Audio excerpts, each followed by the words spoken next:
This podcast, brought to you by Anchor, is currently non-profit making and is based on the second edition coursebook on international history from 1870 to 1945 for Cambridge International AS Level History.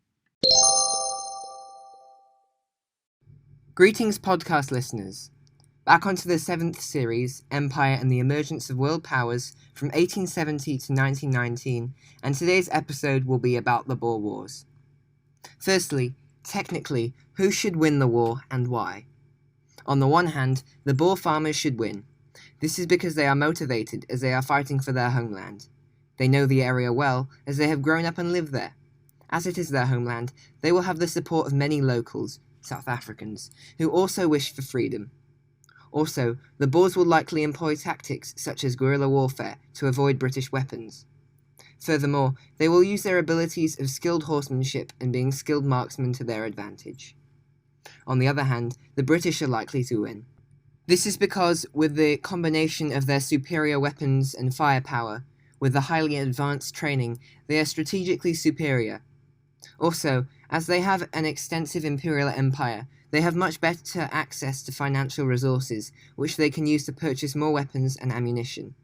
However, they will need the support of the British public, and these British public are supportive of imperialism, especially as it boosts their nationalism. But first, we must understand who the Boers were. They were descendants of the Dutch farmers who had settled in the Cape Colony. After Britain took control of the colony after the 1814 Napoleonic Wars, the Boers resented British rule and left the Cape Colony.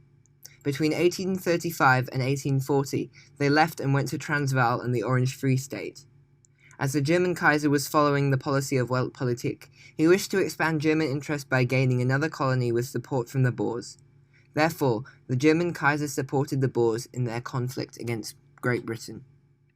Let's go through a few related questions. Firstly, what was the Black Week for the British Army in the war? Black Week was when the Boers laid siege to the towns of Kimberley, Mafeking, and Ladysmith and defeated British attempts to relieve them in the battles of Stormberg, Megafontein, and Colenso in December 1899. It was a major shock to the British public who were used to the British Army's victory. Secondly, why were the Boers such skilled fighters? British tactics were very effective against poorly armed opponents. However, it was disastrous as the Boers had modern rifles with smokeless powder. They were able to snipe at British forces from up to 3.5 kilometers away, and they were highly mobile, adept in fieldcraft, and used to living on the high veld. They could withdraw quickly. Furthermore, they were led by highly trained and experienced generals.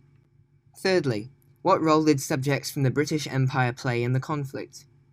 Britain sent more soldiers, including those from Canada and Australia, to serve, and had 400,000 soldiers involved at one point.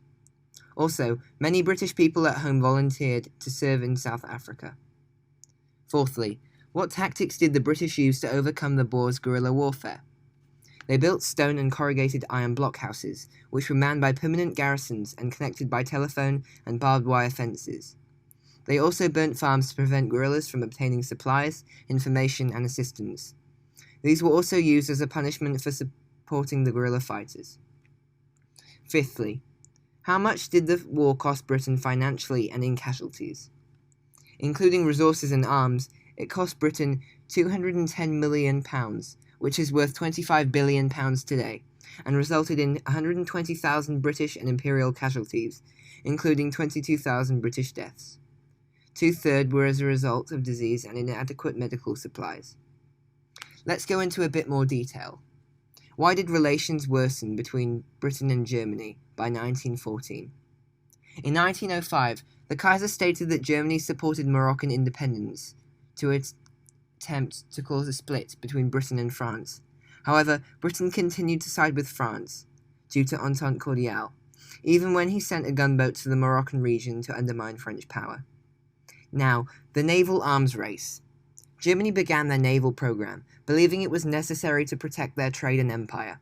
They wanted to be respected by other nations and empires, believing that for this, they would need a powerful naval fleet. This worried other empires, so they too started to further develop their own navies, especially Britain, who wanted to maintain the highest naval force in the world. Finally, Wilhelm II became Kaiser of Germany and began a policy of Weltpolitik in which he aimed at gaining overseas possessions such as colonies. They were a new empire, and their late entry to the arms race threatened British strategic and commercial gains. On the one hand, the Boer War worsened Anglo-German relations. The Jameson Raid worsened relations because it was an attempt to create an uprising amongst the British living in the Transvaal and his troops in the British South Africa Company. To overcome the setback, the Colonial Secretary, Joseph Chamberlain, appointed an outspoken imperialist as High Commissioner of South Africa. Meanwhile, the Kruger telegram worsened relations because Kruger easily won the presidential election and was reluctant to allow Uitlanders, which were British living in the Transvaal, political powers. He demanded that Britain drops its claim to rule the South African Republic and agree not to interfere with SAR internal affairs. Also, British tactics during the war worsened relations because they made enemies with local civilians. This is because they destroyed and burnt the farms and farmland of those who supported the Boer uprising. On the other hand, the Boer War had profound implications for British foreign policy. Firstly, it shook British confidence because the British people and politicians were used to hearing of victories. However, the Boers were so strong and the British lost a good number of battles. Secondly, it made Britain feel vulnerable. Therefore, they wanted to increase protection, so they utilised more soldiers from across the empire, and at one point had 500,000 stationed in South Africa. They also formed the Entente Cordiale alliance with France. To conclude, during the Boer War, there were 3 phases of the war.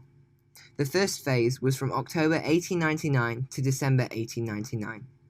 During this, the Boers went on the offensive and laid siege to the towns of Mafeking, Kimberley, and Ladysmith. The second phase lasted from January 1900 to June 1900. The British sent reinforcements, relieved the sieges, and captured Pretoria, the capital of Transvaal. The third phase was from August 1900 to May 1902, where the Boers resisted the British through guerrilla warfare.